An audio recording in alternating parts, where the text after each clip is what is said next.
But there's a history to this, and that's what we want to focus on. Controversy around theatre and performing art runs deep in the history of Kenya, dating as far back as the first and second post-independence administrations when playwrights rubbed governments the wrong way. From Ngugi Thiong'o's I Will Marry When I Want to Francis Mbuga's Betrayal in the City, governments have never sat easy in the theatre seats where scriptwriters confront society with some of its most uncomfortable reflections.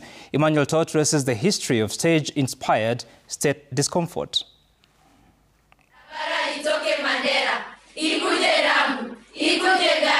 All the world is a stage, and all the men and women merely players. An excerpt from William Shakespeare's play, As You Like It, written in 1599. Just like in the controversial Echoes of War play by former UDA Secretary General Cleopas Malala, the playwright was at it again exactly 12 years ago when he penned the Shackles of Doom play, which hit the headlines, forcing the government to pull the plug before the National Secondary Schools Drama Festival's gala in April 2013 in Mombasa County. I was just trying to expose the evil deeds that are happening in the society. And so the word Shackles of Doom came into my mind and I saw it. It worked so well. The gripping 48-minute play, which was also staged by Butere Girls High School then, depicted a fictitious community known as the True People of Kana, an allusion to the Turkana community who complained about exploitation by a wealthy community from the Mount Kenya region. It took the intervention of then activist, now Busia Senator Okiya Omtatah, to save the play. I went to court. I challenged the ban, and the ban that time had come right from the ministry. It was in black and white that they were not going to allow the play. Just over 10 years after the country got its independence, celebrated writer Professor Ngugi Thiong'o's play, I Will Marry When I Want, which portrayed post-colonial struggles, was shot down as soon as it was staged. Officers in President Mzee Jomo Kenyatta unhappy with its content.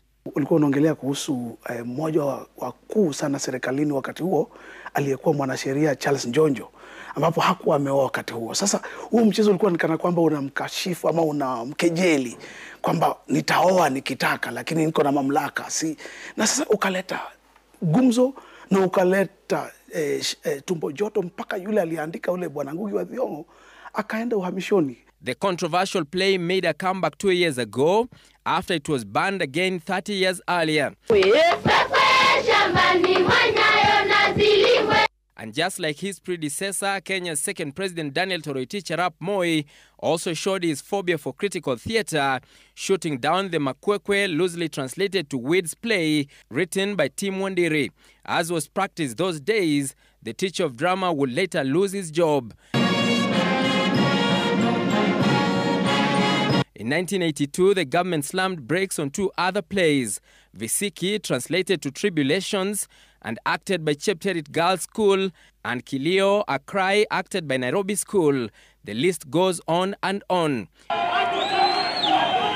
And now the Echoes of War, which has sent shockwaves across the nation due to its thought-provoking nature, has faced similar challenges, raising concerns that the country was sliding back to the dark ages. I still bear scars of Nyayo House, and I will take medicines for life, but that's a small price to pay. School is not an island. A school is not a silo.